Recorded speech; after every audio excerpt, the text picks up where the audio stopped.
Queridos irmãos, este é o estudo número 31, acreditem ou não, do livro do Apocalipse. E vamos continuar então a dar uma revisão breve do que abordamos. Já abordamos eventos simbólicos da festa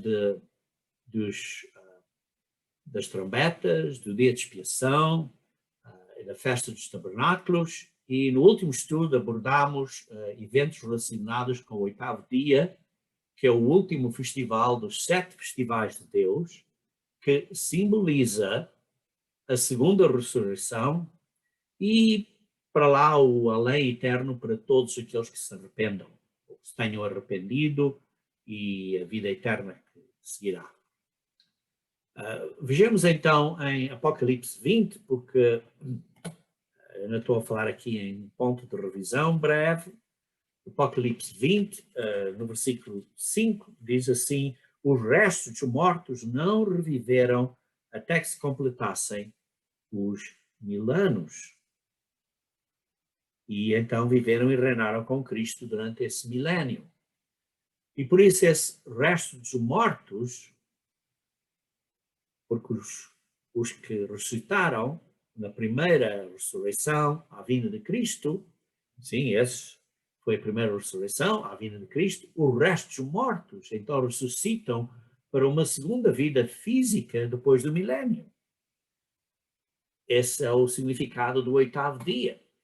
Esses são aqueles que nunca tiveram uma chance durante a sua primeira vida física, terão a sua primeira oportunidade de entender o significado do compromisso que deve ser feito por causa da graça de Deus.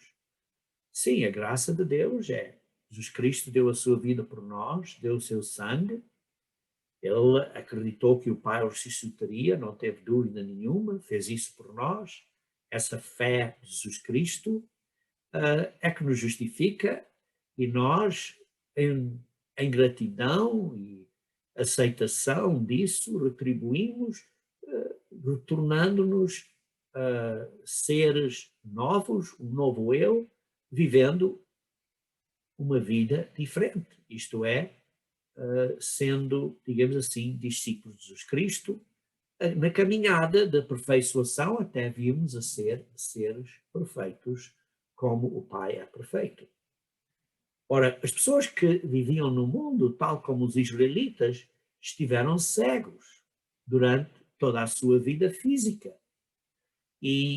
Mas, aí por isso é que o livro de Romanos, capítulo 11, é muito interessante.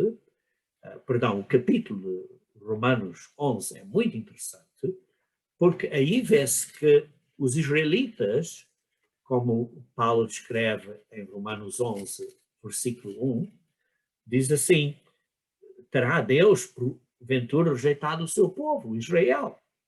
De modo nenhum. Porém, eu também sou israelita, e depois está a descrever que, sim, eles foram cegos temporariamente, mas existe um remanescente, que somos nós, isto é, aqueles que somos chamados e eleitos, por isso é que diz no versículo 5 de Romanos 11, sobrevive um remanescente segundo a eleição da graça, e nós, hoje em dia, por isso este remanescente segundo a eleição da graça, é pessoas de todas as nações. Aqui está claro, não é só israelitas, é dos gentios, é de todas as nações. E por isso, depois, continuando a ler no versículo 7 de Romanos 11, diz que diremos, pois, o que Israel buscava, a terra prometida, não conseguiu, e ele está aqui a falar da terra prometida sendo a vida eterna, o além, a eternidade para além. Mas a eleição alcançou, e o resto foram endurecidos, foram cegos, estiveram cegos espiritualmente durante a sua vida física. Isto é o que aconteceu aos israelitas. Os israelitas todos, a primeira aliança, a antiga aliança, mais corretamente dizer a antiga aliança do que a primeira aliança, mas a antiga aliança foi feita para eles, mas nunca deu a promessa a eles de uma vida eterna. A nova aliança tem melhores promessas que uma vida eterna. A antiga aliança tinha a promessa simplesmente de estarem na terra prometida. E como sabemos, aqueles israelitas que saíram do Egito, estiveram e que acabaram por morrer no deserto ao fim de 40 anos, nunca alcançaram esse objetivo da terra prometida. E depois diz, Deus, no versículo 8, diz, Deus lhes deu espírito de entorpecimento, olhos para não ver e ouvidos para não ouvir, até o dia de hoje. Os israelitas até o dia de hoje estão cegos. Mas Deus, como faz para os israelitas, também faz a mesma coisa que para os gentios, exceto aqueles que chama. João 6,44, aqueles que chama, aqueles que são eleitos. E por isso, isto tudo é um mistério, como lemos no versículo 25. Ora, nós entendemos este mistério porque entendemos, em primeiro lugar, guardamos os dias santos, festivais de Deus, que são memoriais, isto é, eventos através do ano, repetidos anualmente, como dias de comemoração destes passos importantes no plano de salvação de Deus. E em segundo lugar, porque os israelitas, os judeus também observam os dias santos de uma maneira ou de outra, mas não entendem o plano de salvação de Deus. Porquê? Porque Deus, com o Espírito Santo de Deus, nos ajuda, como lemos. Jesus Cristo disse, eu vos queria dizer muitas coisas, mas vocês não entendem. Mas o Espírito vos ajudará a entenderem. Nós, através do Espírito de Deus, praticando os dias santos, com a guia do Espírito Santo, entendemos que os festivais de Deus, o verdadeiro significado final dos festivais de Deus é explicar-nos a nós o plano de salvação. E isso então é que vemos no oitavo dia, o significado do oitavo dia. Por isso vemos aqui, queridos irmãos, que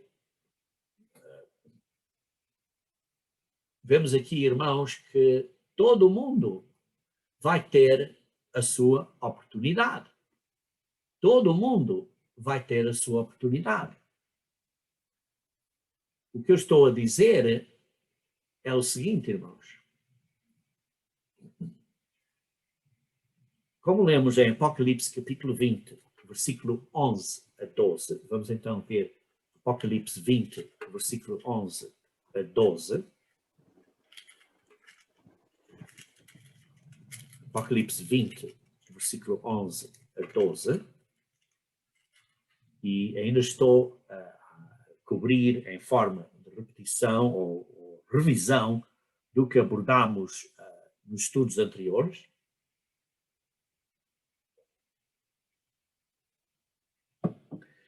No versículo 11 e 12, diz, vi um grande trono branco e aquele que nele se assenta e cuja presença fugiram a terra e o céu e não se achou lugar para eles. Este é o dia de juízo. E vi também os mortos, ok? E os grandes e os pequenos postos em pé diante do trono. Então se abriram os livros. E ainda outro livro, o livro da vida, foi aberto. Quer dizer, que estamos a ver aqui pessoas grandes e pequenas, quer dizer, de todo o género de autoridade e de experiência na vida, e coisas que tenham tido, pessoas importantes ou não importantes, ou pobres e ricas, seja o que for, postos em pé, isto é, ressuscitados. E estes eram os mortos. Quando diz aqui os mortos, é aqueles que tinham morrido, mas agora estavam ressuscitados. Então se abriram os livros. Quais livros? A Bíblia, estes livros da Bíblia. E depois vieram a ser julgados, aprenderam, como abordámos isto no estudo anterior, e E então, conforme se arrependem, aprendem a verdade, conforme isto vão passando por esta situação na vida deles e aprendem e são batizados e, e se arrependem e vêm a ser verdadeiros discípulos de Cristo, então vão ter a vida eterna, vai ser dado a eles a vida eterna, isto é, vai abrir o outro livro, o livro da vida foi aberto e que possivelmente, chegando a eles a um certo período que Deus determina que eles estão prontos, serão transformados. Não sabemos quando, temos uma ideia de mais ou menos quanto tempo isso será, porque abordámos isso no estudo anterior. Pensamos que vai ser por um período de 100 anos, mas como vimos, isso será o dia do juízo, como falámos, abordámos também em Mateus 11 e Mateus 12.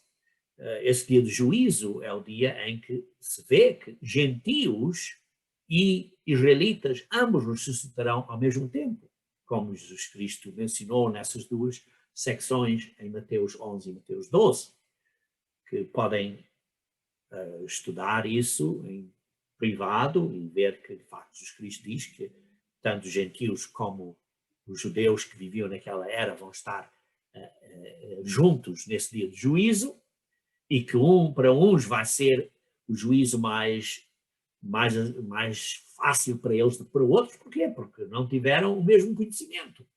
E por isso vê-se que é um dia de juízo. Não é um dia de castigo, mas é um dia de provação, um período de provação. E como disse, possivelmente por 100 anos. E determinamos isso em Isaías 65, versículo 20, e como mencionei no estudo anterior, isto, Isaías 65, versículo 20, é muito provavelmente uma escritura, um versículo com significado duplo, que Isaías 65 é um significado duplo, está a falar, digamos assim, acerca do milénio, mas como escrevemos no estudo prévio, também dá uma implicação que seria durante esta segunda ressurreição. Estes que vivem hoje e que estavam cegos, que vão ter a sua oportunidade, que é esta segunda ressurreição depois do milénio. Isso também é descrito em detalhe em Ezequiel 37, versículo 1 a 14, Ezequiel 37, versículo 1 a 14, correto, que é uma profecia acerca dos israelitas, mas como lemos em Mateus 11 e Mateus 12, ou como mencionamos aqui em Mateus 11 e Mateus 12, que não são só os israelitas que vão ressuscitar, mas também os gentios. E por isso, embora a profecia seja para os israelitas, Deus é igual para todos e vai dar misericórdia a todos. E por isso todos, gentios e israelitas, vão estar nesse juízo. Ora, o ponto que estou aqui a mencionar é que os que vivem hoje em dia, quando eu digo hoje, é os dias desde o tempo de Adão até, digamos assim, à segunda vinda de Cristo. Os que vivem nesta era, os que vivem hoje nesta era, e que estão cegos, que é 99,9999% da humanidade, exceto aqueles poucos que são chamados por Deus, embora diga que muitos são chamados, em proporção à humanidade toda, são poucos e ainda menos vão ser eleitos. Por isso, é um grupo pequeno. E certamente ainda menos serão fiéis até ao fim. Ainda um grupo ainda mais pequeno.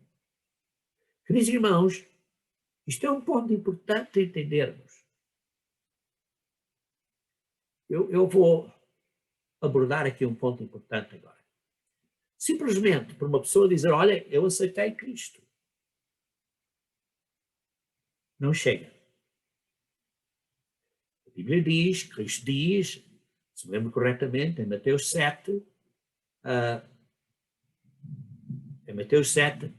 diz que não é só dizer Senhor, Senhor, É muito mais que isso, é fazer a vontade do Pai.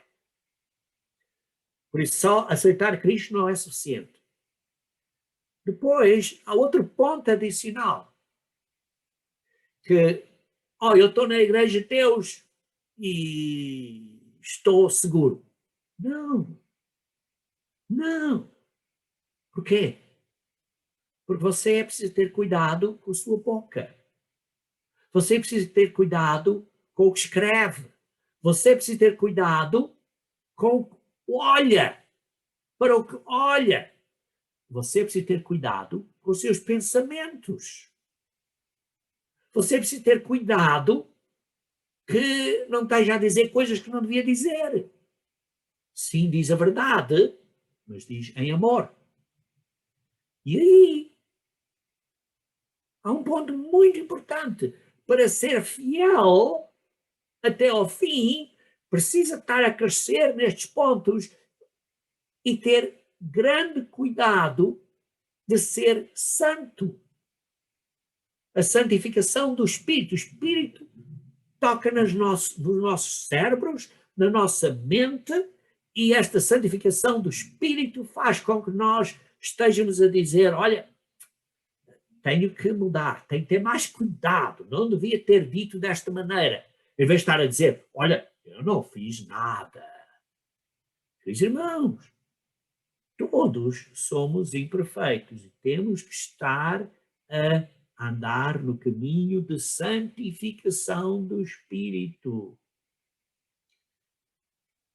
Hoje em dia. Mas aqueles que estavam cegos e que vão ressuscitar vão ter que passar pela mesma estrada, pela mesma caminhada e vão ter que ter anos e anos para vencer essas dificuldades.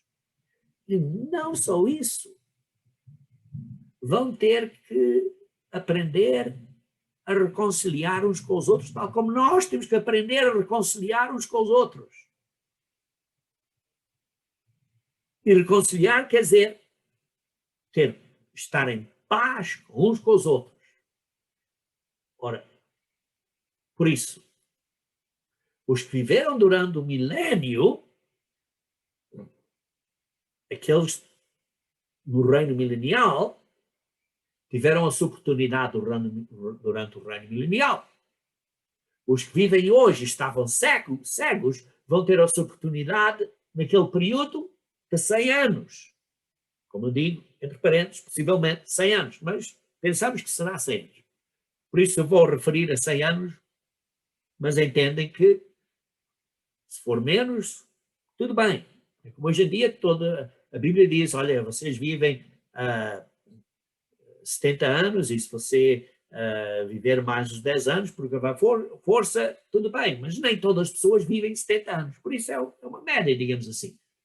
Acho que é capaz de ser uma média. É possível que não seja, é possível que seja exatamente 100 anos. Tudo bem. Deus sabe e isso não é um ponto de salvação que se for 99 anos ou 101 anos, não é ponto de salvação. O ponto importante é que vai haver um período de provação e as pessoas vão ter que vencer e vencer as fraquezas. E por isso que eu estou a dizer aqui é que todo mundo terá a sua oportunidade. Nós temos a nossa oportunidade hoje. Não é?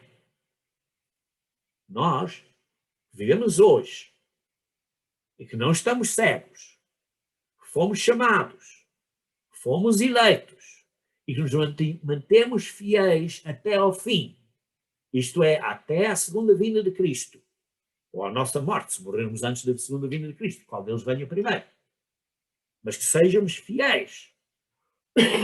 E por isso que Deus tenha determinado que somos dignos para isso.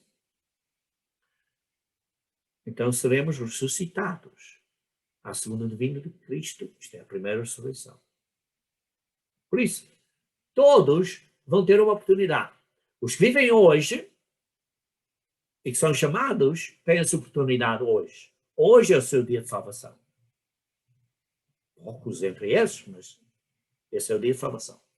Os que vivem durante o milénio tiveram a sua oportunidade durante o milenial. E os que vivem hoje e que estavam cegos terão a sua oportunidade durante a segunda ressurreição depois do milénio. Por isso, todo mundo terá a sua oportunidade. Esses, então, dos nós, hoje em dia, que estamos nesta sociedade, hoje em dia, nós somos poucos, somos aqueles que são chamados à ceia das bodas do Cordeiro. Apocalipse 19, versículo 9. Vejamos aí, 19, versículo 9, diz assim: então me falou o anjo, escreve, bem-aventurados aqueles que são chamados à ceia das bodas do Cordeiro. São estas as verdadeiras palavras de Deus. Queridos irmãos, porquê? Porque a primeira ressurreição é melhor, estes estarão na primeira ressurreição, a primeira ressurreição, uma melhor ressurreição, e aqueles que são fiéis vão estar nas bodas do Cordeiro, esses vão ser, digamos assim, pondo em língua moderna, são, digamos assim, o gabinete governamental debaixo de Cristo. Aqueles que vão governar com Cristo eternamente. Aqueles, o governo principal, central do governo de Deus, debaixo de Cristo, que está claro, debaixo do Pai, neste governo universal, intergaláctico, para lá da eternidade, para lá do novo céu e nova terra. Por isso é que diz, bem-aventurados aqueles que são chamados à ceia das bodas do Cordeiro. Ora, em Apocalipse 14, versículo 1, Apocalipse 14, versículo 1, diz, olhei, eis o Cordeiro em pé sobre o Monte Sião, e com ele 144.000, tendo na fonte escrito o seu nome e o nome do seu pai. Sim, são aqueles dessa família.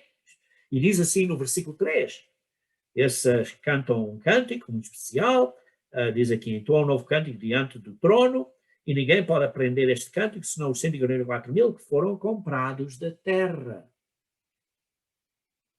Estas são pessoas que foram redimidos, comprados da terra. Isto é, à vinda de Cristo.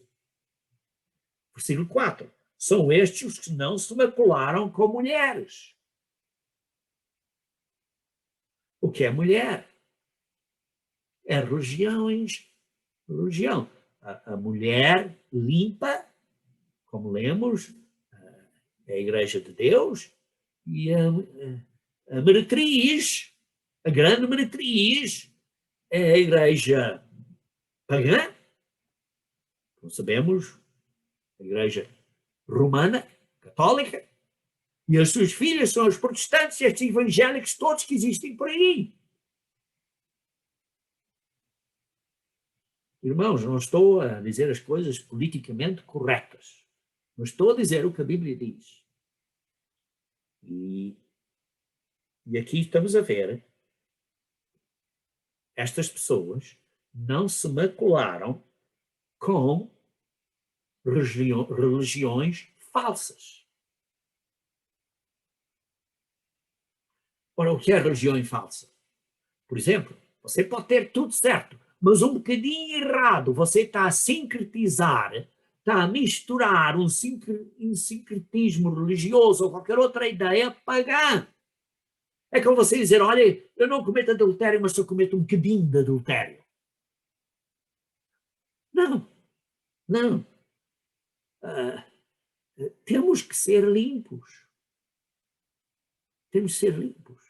Uma vez que estamos na Igreja de Deus, uma vez que fazemos este compromisso, uma vez, olha o exemplo físico, uma vez que você se casa, não pode, olha, estou só a cometer um bocadinho de adultério de vez em quando. Não, não. O simbolismo espiritual, por isso, irmãos, por isso é que um dos 10 mandamentos e não adulterarás. O símbolo espiritual é que não cometerás adultério espiritual. E por isso, não se contaminam com religiões falsas, sincretismo religioso ou qualquer outro tipo de infidelidade ou desobediência a Deus. Por isso é que diz, Aqueles que são fiéis até ao fim, aqueles que estão com Deus, com Cristo ao fim, são chamados, são eleitos e são fiéis. Isso é o que diz em Apocalipse 17, versículo 14. Aqueles que estão com Jesus Cristo são os chamados, eleitos e fiéis, que se acham com Ele. Não é só ser chamado e ser um turista na Igreja de Deus, ou ir para a igreja aos sábados ou de vez em quando, e durante o resto do tempo não praticam. Por exemplo, houve um grande entusiasmo para eu fazer este estudo do Apocalipse. Quantas pessoas é que estão a ver e quantas pessoas é que estão a ouvir as gravações? Eu posso ver no YouTube quantos estão. Eu sei. E o número é menor que os dedos da minha mão. Às vezes é um. E esse um sou eu para ver se a gravação ficou boa. E por isso às vezes estou a perguntar, estou a fazer isto tudo em vão? Para mim isto é desencorajador, porque eu esforço, faço um sacrifício, dou tempo, preparo isto com cuidado. Mas sei que não é em vão, porque um dia hão de ouvir. Um dia hão de ouvir. Estamos a pregar a boa nova do reino de Deus. Porquê? Para dar ao mundo uma esperança. Quando a grande tribulação vier, então o mundo vai dizer, olha, deviam ter ouvido o que a Igreja de Deus estava a dizer. Mas o que se passa hoje em dia, infelizmente, é que se estão a sincretizar, estão a fazer sincretismo, não vão ser protegidos antes da grande tribulação. Não vão. Sim, podem sentar-se na igreja com outros. Sim, podem estar a ouvir, mas estão a sincretizar, estão longe de serem fiéis até ao fim. Por isso é que diz, temos que ter cuidado. Então vemos aqui, irmãos, 3 grupos de pessoas que vão ter a sua oportunidade. Os que vivem hoje, ou estão chamados agora e terão a sua oportunidade, ou serão chamados mais tarde, na segunda ressurreição, e terão a sua oportunidade. Os que vivem no milénio terão a sua oportunidade. Então, todo mundo terá a sua oportunidade. Oh, aqui está a pergunta. E o quê dos que vivem hoje e que não se mantiveram fiéis?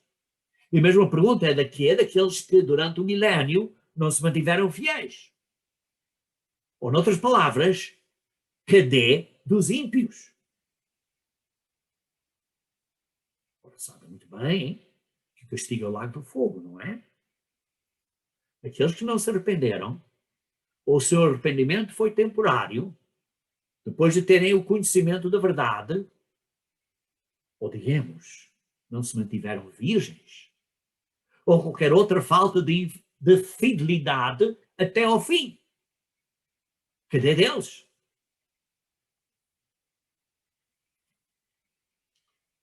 Então, uma vez que todo mundo já teve a sua oportunidade, agora é a hora de destruir os ímpios. É ou não é lógico? Vejam em Malaquias, capítulo 4, versículo 1 a 3. Malaquias, capítulo 4, versículo 1 a 3. O último livro do Antigo Testamento diz assim, pois eis que vem o dia e arde como fornalha. Todos os soberbos e todos os que cometem perversidade Isto é, os ímpios, os infiéis, todos, seja de que era seja, serão como palha, como restolho. Que tipo de obras é que você tem?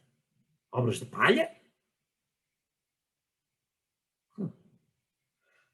O dia que vem os abrasará. Os abrasará, diz o Senhor dos Exércitos, de sorte que não lhes deixará nem raiz, nem ramo.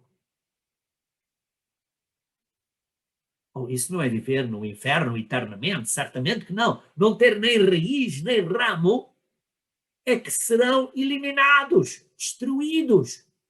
Tchau, não existem mais. Mas para vós outros que temeis o meu nome, nascerá o sol da justiça, trazendo salvação nas suas asas. Saireis e saltareis como bezerros soltos da estrebaria. Pisareis os perversos, porque se farão cinzas debaixo das plantas de vossos pés naquele dia que prepararei, diz o Senhor dos Exércitos. Lembrai-vos da lei de Moisés. Obedeçam a lei.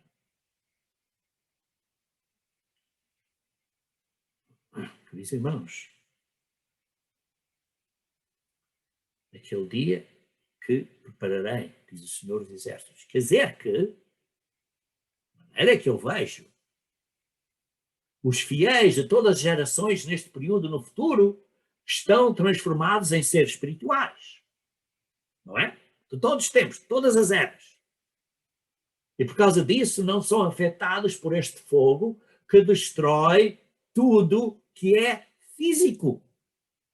Destrói tudo que é físico. Vejam comigo, se faz favor, em 2 Pedro, capítulo 3. 2 Pedro, capítulo 3, versículo 1 a 7.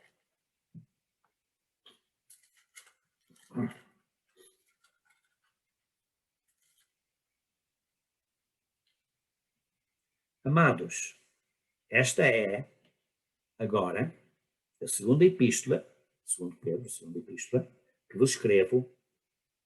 Em ambas procuro despertar com lembranças a vossa mente esclarecida, para que vos recordeis das palavras que anteriormente foram ditas pelos santos profetas, bem como do mandamento do Senhor e Salvador ensinado pelos vossos apóstolos. Perdão. Tendo em conta, antes de tudo, que nos últimos dias virão escarnecedores com os seus escárnios, andando segundo as suas paixões e dizendo: onde está a promessa da vinda de Cristo? Porque desde que os pais dormiram, todas as coisas permanecem como desde o princípio da criação. E por isso, Pedro está aqui a escrever: olha, eu estou a escrever agora esta carta a vocês, como escrevi uma outra, e devem se recordar que nos últimos dias vai haver cínicos. Pessoas dizem: sempre aconteceu. As coisas sempre foram más e depois ficam melhor. Sim, acontece isso. Mas vai chegar um ponto que Deus diz: chega, basta. Versículo 5. Porque deliberadamente esquecem que, de longo tempo, houve céus, bem como terra, a qual surgiu da água e através da água pela palavra de Deus, pela qual veio aparecer o mundo daquele tempo, afogado em água. Esquecem-se que sim, já houve um dia de Noé e que houve o dilúvio. Todo mundo morreu, exceto a família de Noé. E por isso, não, eles estavam também a dizer: tudo bem, tudo bem, tudo bem. E Noé pregou por muitos anos. Porque lemos que aí, em Gênesis, que Deus disse a eles, disse: eu dou à humanidade mais 120 anos. E sim, tiveram 120 anos depois de Deus ter dito a Noé: ele vai destruir isto. E Noé começou, provavelmente, a pregar ao mundo por 120 anos. E depois começou a construir a arca e isso tudo. Noé pregou por 120 anos para o mundo se arrepender. E quantas pessoas é que se arrependeram? 0. Exceto a sua família, está claro que veio com ele, e eu tenho perguntas acerca se a sua família de facto se tinha arrependido. Simplesmente, para a misericórdia de Deus, deixou a esposa e os filhos, o marido e as mulheres dos filhos, salvarem para continuar com a raça humana e começar de novo. Mas arrependimento genuíno, sincero, é duvidável desses outros. Mas, além da sua família, dessas 8 pessoas, ninguém mais entrou na arca. Ninguém mais foi considerado digno. Imagine como não é, devia de estar desencorajado a trabalhar e todos a dizer, estás a construir um barco aí no meio de, praticamente onde não há água nenhuma, estás a construir um barco enorme.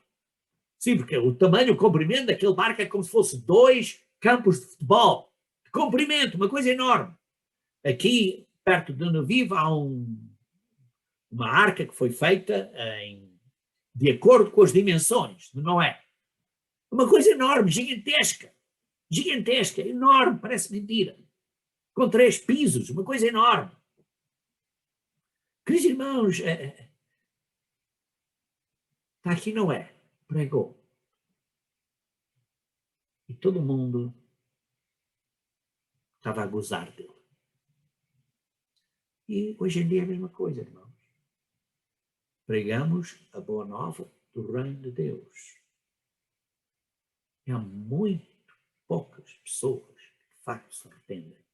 E mesmo entre aqueles que se arrependem e vêm para a igreja, há muitos que não estão realmente a praticar.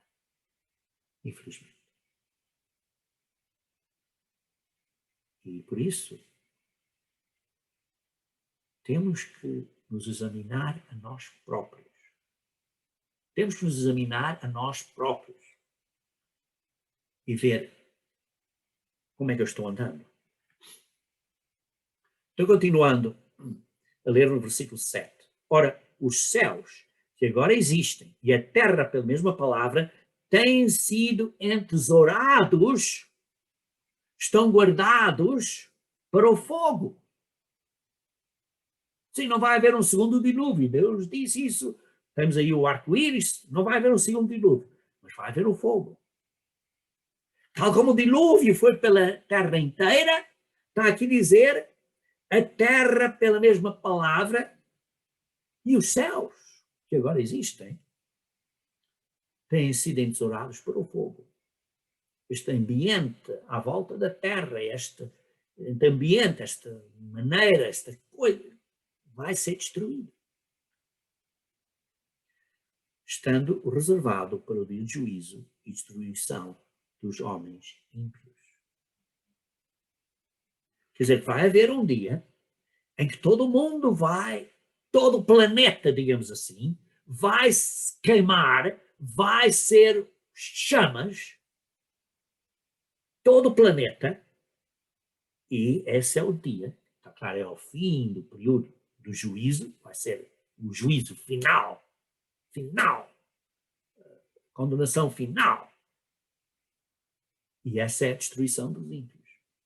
O dia da destruição dos homens ímpios.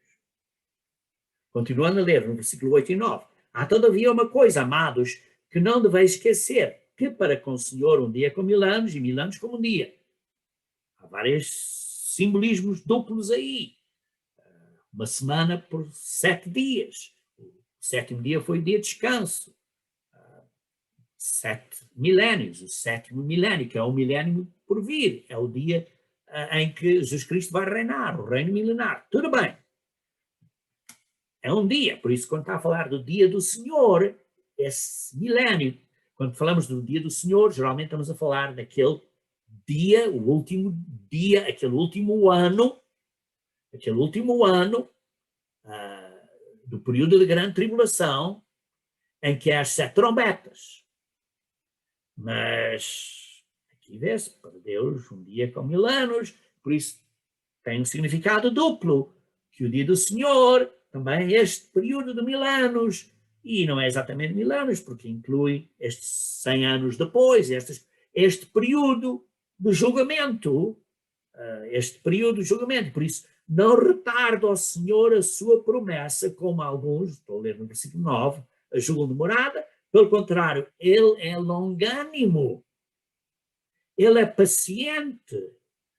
Deus não está ainda hoje a dizer basta. Precisamos entender outro ponto importante, irmãos. Acho que as pessoas não entendem. Temos que entender uma coisa aqui. Hoje em dia, ou esta idade, estes dias, são os dias, a era em que Satanás é o Deus deste mundo. Estão a entender? Depois vai haver o sinal do Senhor, os sinais celestes, que é o 6º selo, que quer dizer que agora vem a ira do Cordeiro e agora começa as 7 trombetas, que é o 7º selo. Daí em diante, Jesus Cristo começa a intervir. Entender? Por isso, pessoas perguntam, a pandemia foi Deus que autorizou, que inspirou isto, que é um castigo de Deus. Queridos irmãos, os nossos castigos, os nossos sofrimentos hoje são causados pelo homem. Nós é que estamos a causar o nosso próprio sofrimento. Por isso é que Jesus Cristo, Deus diz, escolham a vida ou a morte. Nós estamos a escolher o caminho da morte, do bom e do mal misturado. Nós é que criamos estes problemas.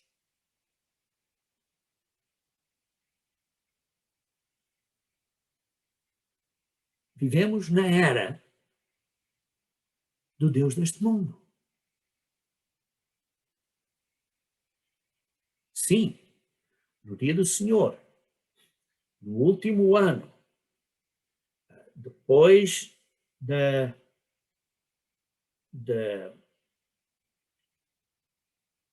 ao fim dos 3 anos e meio da grande tribulação, depois dos sinais celestes, nesse último ano, Jesus Cristo começa a intervir, mas ainda há efeitos do Deus deste mundo.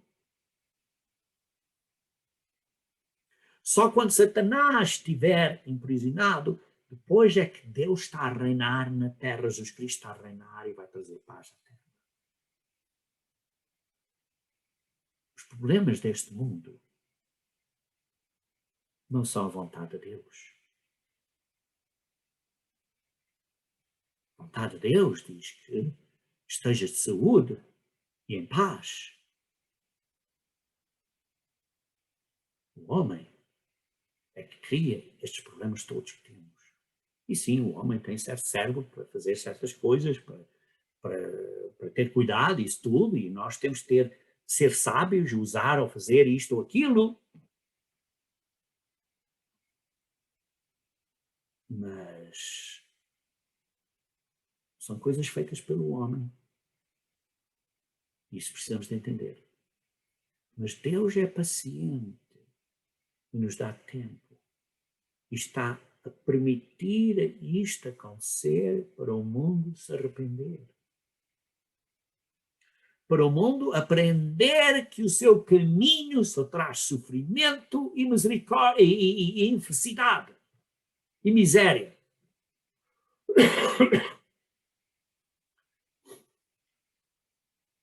Vamos então continuar a ler agora no versículo 10 a 12.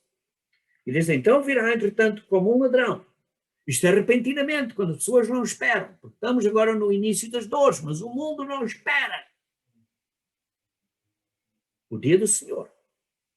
Este dia do Senhor, como eu estou a dizer, começa com vários períodos, mas estamos aqui a ver neste contexto maior que ao fim deste dia do Senhor, ao fim deste, não só deste ano do dia do Senhor, ao fim da grande tribulação, mas neste contexto maior que estamos aqui a ver, neste período todo em que Deus, através de Jesus Cristo, vai reinar na terra, e depois vai haver a segunda ressurreição, e depois disso vai haver o castigo dos ímpios, é que diz aqui, esse final, ponto final, vai haver esse dia do Senhor, no qual os céus passarão com estrepitoso estrondo e os elementos se desfarão abrasados.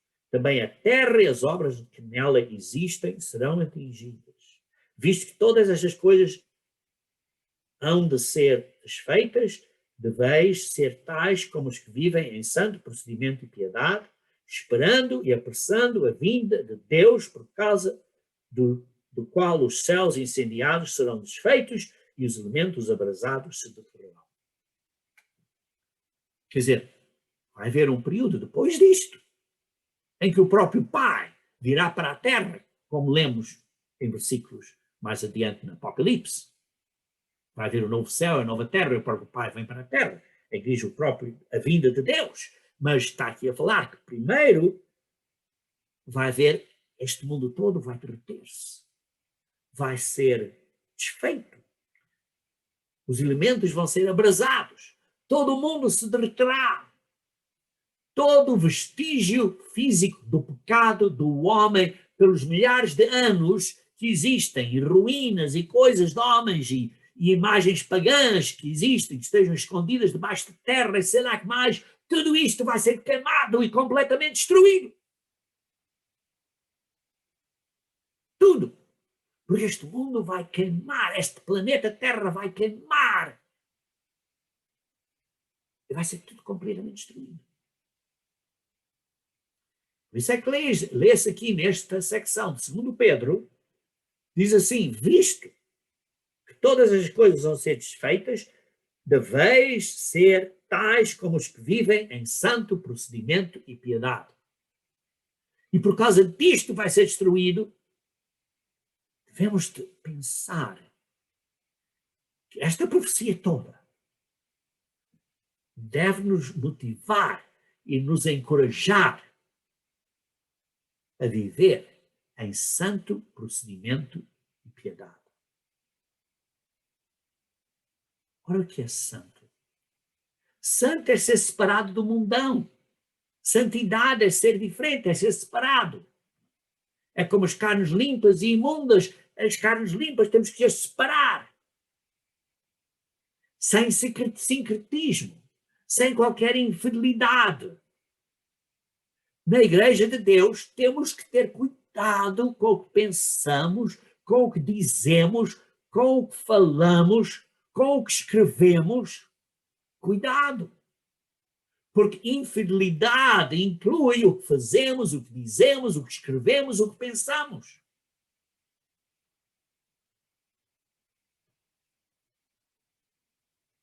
E piedade é que precisamos ser como Deus é. Ser perfeitos. Como Mateus 7, versículo 48, diz, sede perfeitos como o meu Pai é perfeito. Vejamos lá, vamos ler Mateus 7, versículo 48. Mateus 7, versículo 48. Perdão. Mateus 5, versículo 48. Perdão. Mateus 5, versículo 48. Portanto, sede perfeitos, como perfeito é o vosso Pai Celeste. Isso é o que temos de ser. Perfeitos, como o nosso Pai Celeste. E por isso esta secção que estou a falar aqui, infidelidade, que é Mateus 5, versículo 17 a 47, perdão, e de ser como Deus é perfeito, é Mateus 5, versículo 48. Porque aqui em Mateus 5, versículo 7 a 47, está a dizer que Deus não veio revogar a lei e depois está a escrever, dizer, olha, não matarás. Mas se você se irar contra o seu irmão, ou preferir um insulto, ou chamar o seu irmão tolo, cuidado. Depois diz, não adulterarás. Mas que olhar para uma mulher com uma intenção impura. No coração, matéria do coração. Cuidado. Depois diz, não mintas, não jurarás. Diz a tua verdade ser, o sim ser sim, o teu não ser não. Depois dizer, olha, ama o teu próximo. E a Bíblia nunca diz, odiarás o teu inimigo. Isso era uma coisa que os judeus diziam. Ouviste que foi dito. Não diz, está escrito. Vê-se aí no versículo 43, de Mateus 5. Ouviste que foi dito, era dito pelos judeus desse dia. Amarás o teu próximo e odiarás o teu inimigo. A Bíblia nunca diz isso para odiar o teu inimigo. Pois diz, vocês têm que se tornar filhos do vosso Pai Celeste, como diz no versículo 45. E, portanto, sede vós perfeitos, como perfeito é o vosso Pai Celeste. Por isso, queridos irmãos, temos de ter cuidado com o que dizemos, com o que falamos, com o que escrevemos, com o que pensamos. Por isso é que lemos que em 2 Pedro, capítulo 3, versículo 11,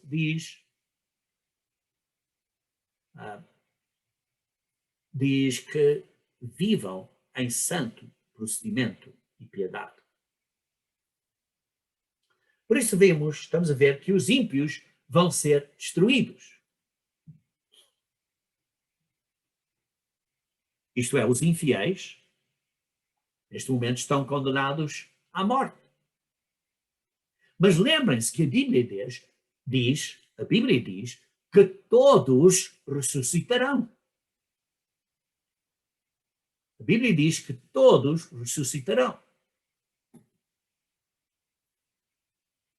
Ora, o que isso quer dizer? Vamos ver então em João, capítulo 5, versículo 21. João 5, versículo 21.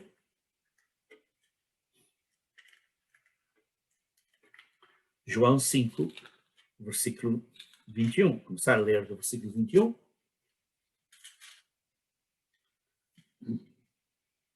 Pois assim como o Pai ressuscita e vivifica os mortos, assim também o Filho vivifica aqueles a quem ele quer.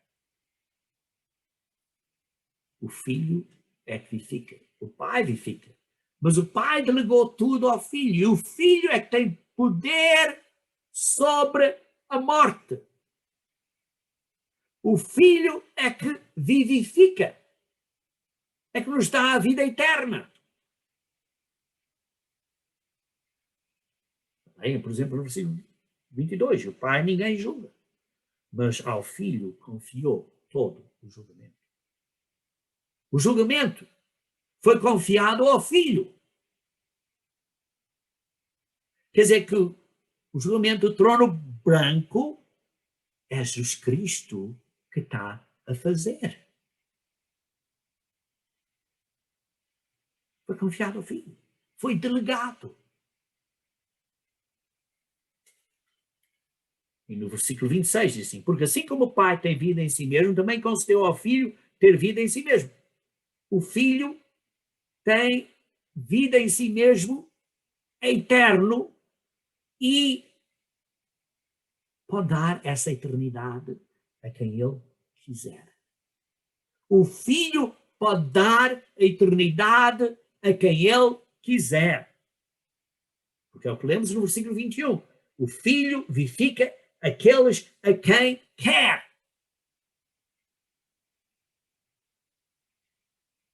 A autoridade de Jesus Cristo é muito alta, irmãos. É muito alta.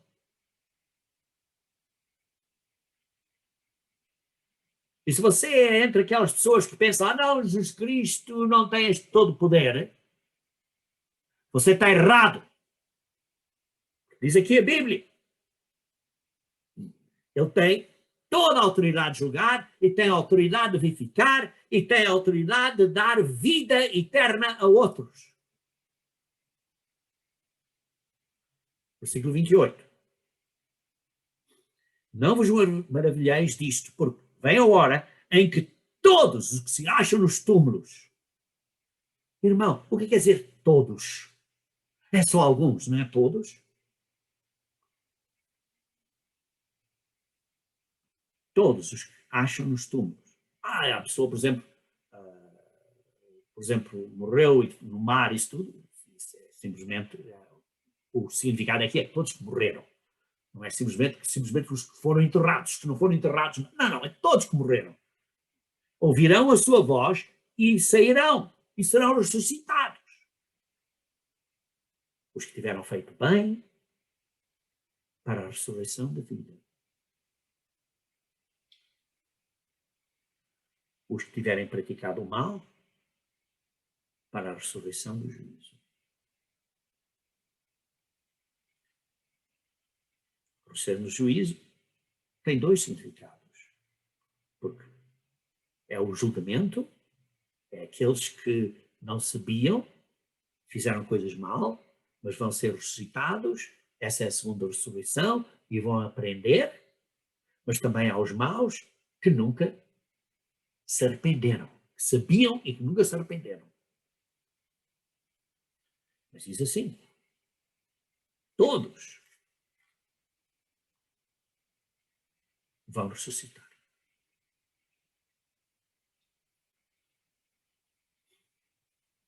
Vejam também em 1 Coríntios, capítulo 15. 1 Coríntios, capítulo 15, versículo 21 a 24. Visto que a morte veio por um homem, por Adão, agora diga-me lá, qual é das pessoas que não morrem?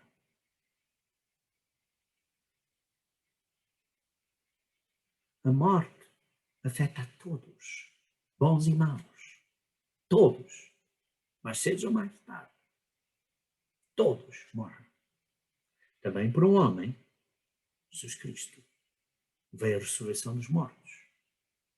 Todos, tal como em Adão todos morrem, também em Jesus Cristo todos viverão, serão vivificados, ressuscitarão. Caso você não entenda, então depois repete em versículo 22. Porque assim como em Adão todos morrem, assim também todos serão vivificados em Cristo. Mas cada um na sua ordem.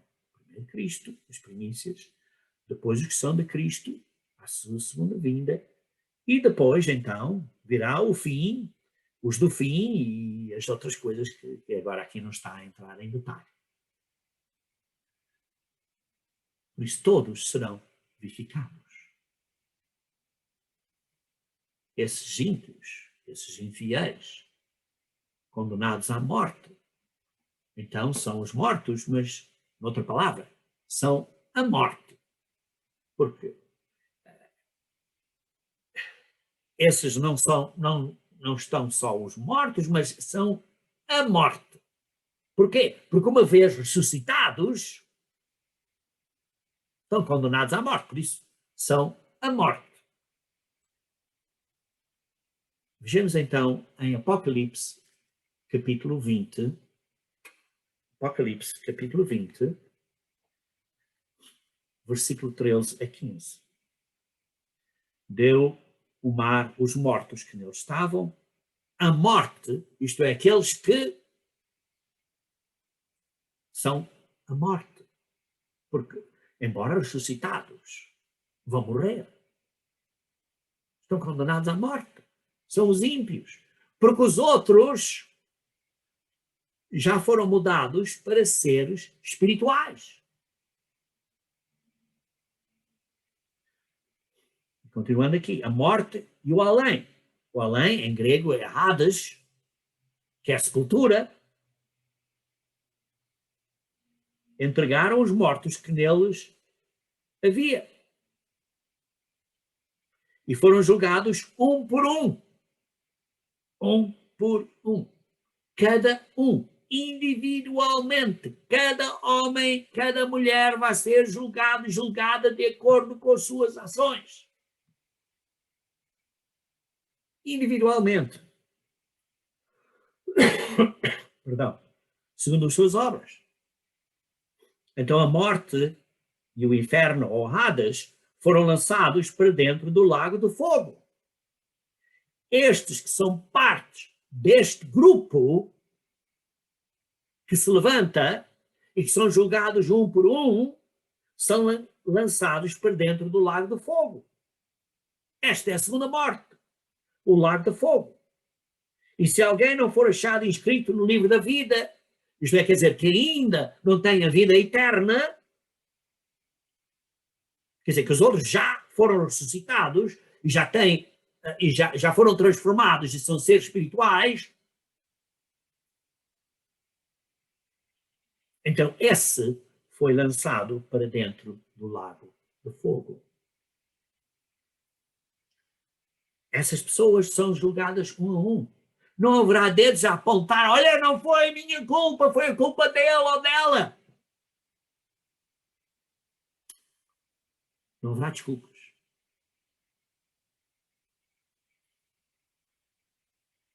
Por isso é que diz que há choro e ranger de dentes. Choro e ranger de dentes. É possível que choro é, olha, eu devia me ter arrependido. E ranger de dentes pode ser outro tipo de pessoa que diga, eu odeio a Deus. É possível que sejam dois grupos de pessoas. Seja o que for. Não haverá desculpas. Isso, queridos irmãos, é o que nós chamamos a terceira ressurreição. A ressurreição dos ímpios.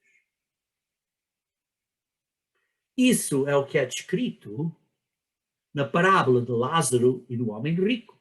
Vamos então ler isso em Lucas, capítulo 16. Lucas, capítulo 16.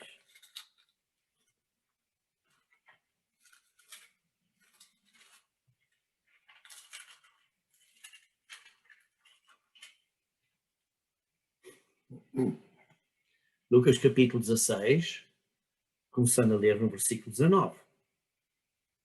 Ora, havia um certo homem rico que se vestia de púrpura e de linho finíssimo e que todos os dias se regalava esplendidamente.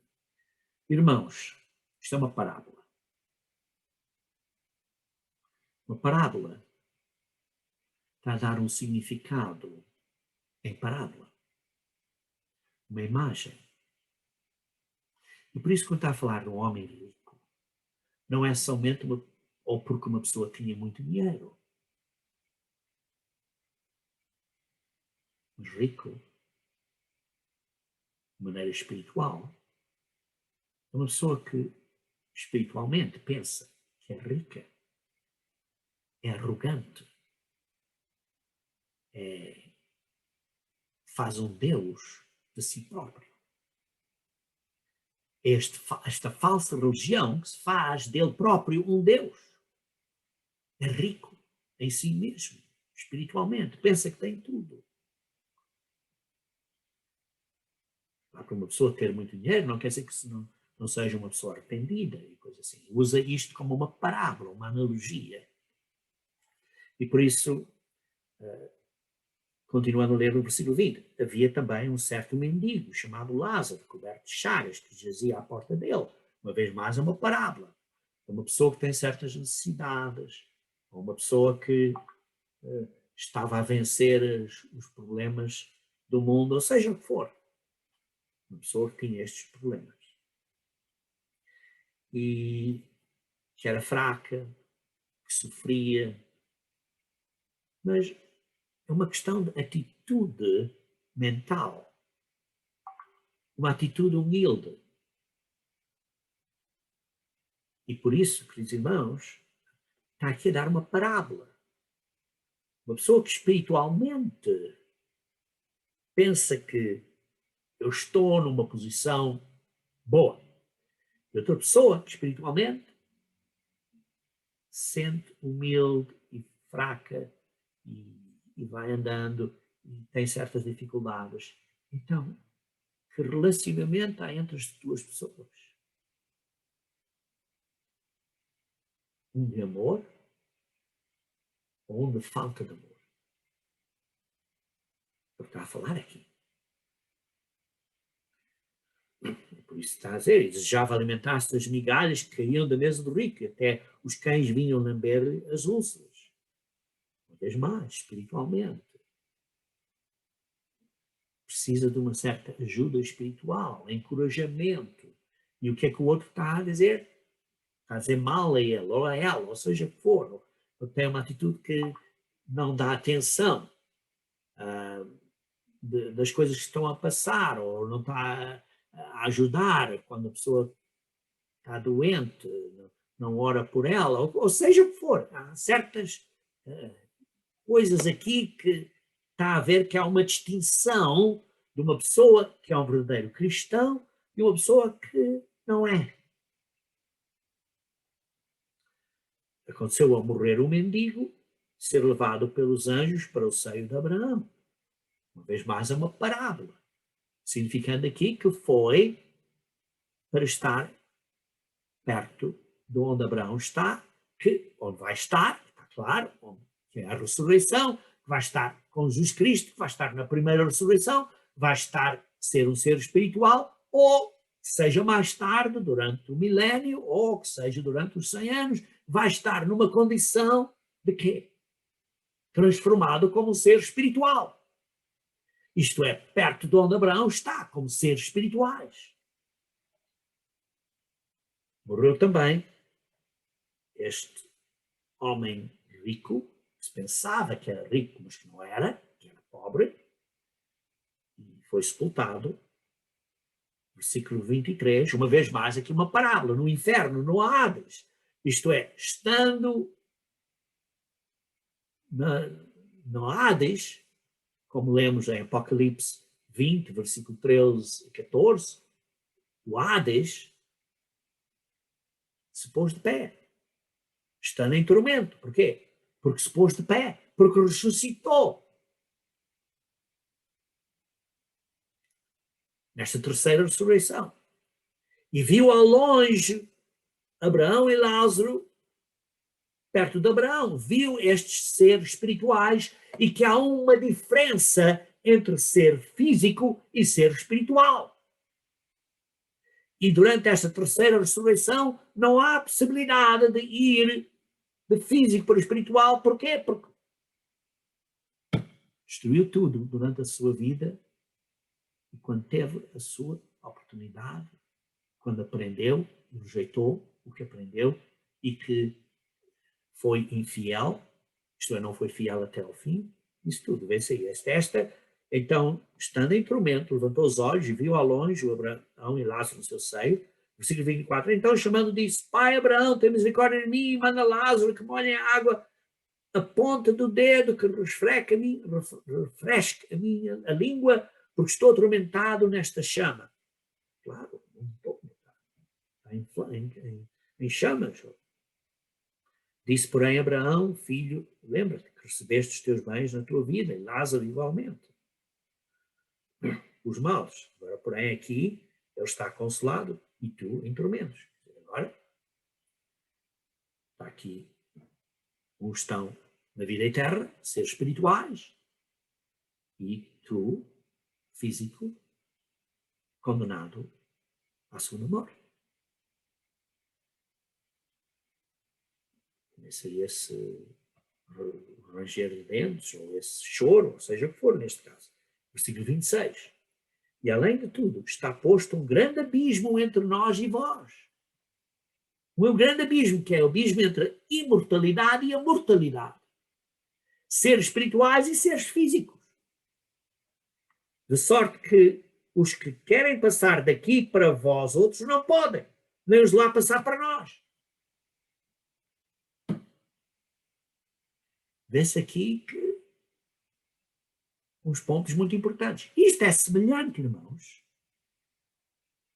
à carta que foi escrita à igreja de Laodiceia. Veja em Apocalipse capítulo 3. Apocalipse capítulo 3, versículo 14 a 22. Apocalipse capítulo 3, versículo 14 a 22. Ao anjo da igreja em Laodiceia, escreve: estas coisas diz o Amém, a testemunha fiel e verdadeira, o princípio da criação de Deus. Isto é, aquele por quem tudo foi criado, o soberano, isto é, Jesus Cristo. Conheço as tuas obras, que nem és frio nem és quente. Quem dera fosse frio ou quente. Isto é um aviso a nós, hoje em dia. Porque és morno, nem és quente nem frio. Estou pronto a vomitar-te da minha boca. E quando isso acontece, estás a caminho desse período do lago de fogo. Pois dizes, estou rico. Estou rico. Lembram-se da parábola do homem rico e Lázaro? Estou abastado. E não preciso de coisa alguma. E nem sabes, tu és infeliz, sim, miserável, pobre, cego e nu. Não estás a ver. Por isso, versículo 18, aconselho-te que de mim compres ouro refinado pelo fogo. Está a aconselhar à igreja nessa era, que é basicamente hoje em dia. Se você está entre os que estão mornos, acorda, é o que está a dizer aqui, porque senão aconselho-te a comprares ouro refinado pelo fogo. Isto é, aconselho-te a ires para a grande tribulação.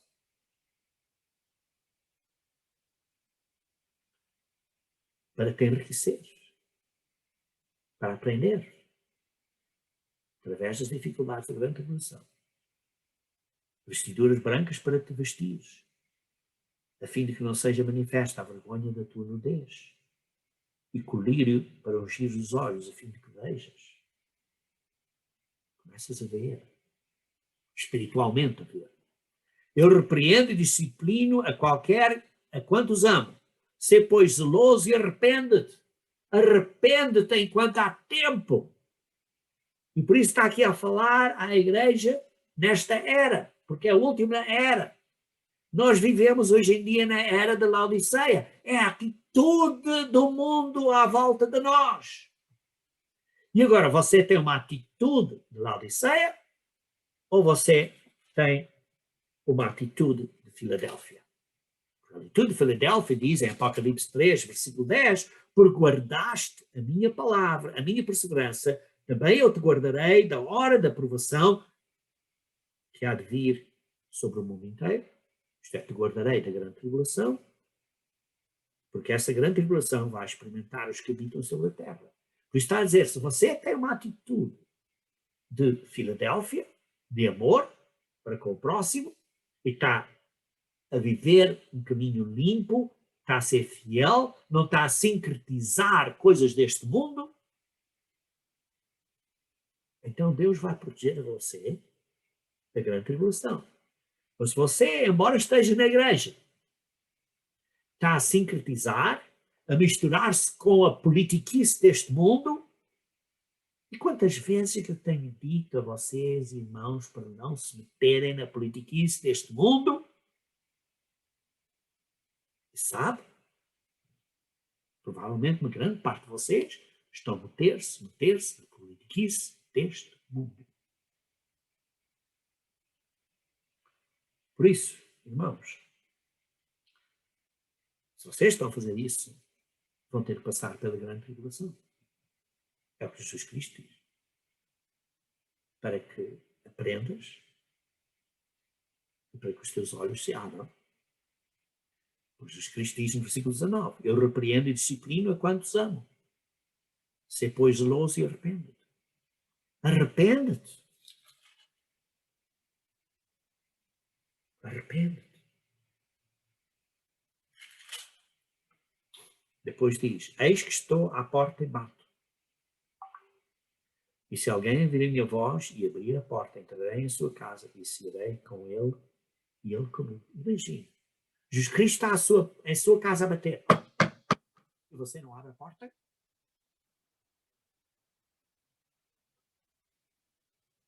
Jesus Cristo está a bater à nossa porta, a dar mensagens como esta para nós nos arrependermos. E você abre a porta e responde a isto ou não. Ao vencedor, ao se arrepender, dar-lhe-ei sentar-se comigo no meu trono, assim como eu também venci e sentei com meu Pai no seu trono. Arrepende-te enquanto há tempo. Por isso lemos em Lucas 21, versículo 36. Lucas 21, versículo 36 diz: vigiai, pois, em todo o tempo, orando, para que sejais havidos por dignos de evitar todas essas coisas que hão de acontecer. Sim, considerados dignos para evitarmos de estarmos na grande tribulação. Mas ainda mais importante é de estar em pé diante do Filho do Homem quando ele vier, para sermos partes das bodas do Cordeiro. Meus irmãos, até ao próximo estudo.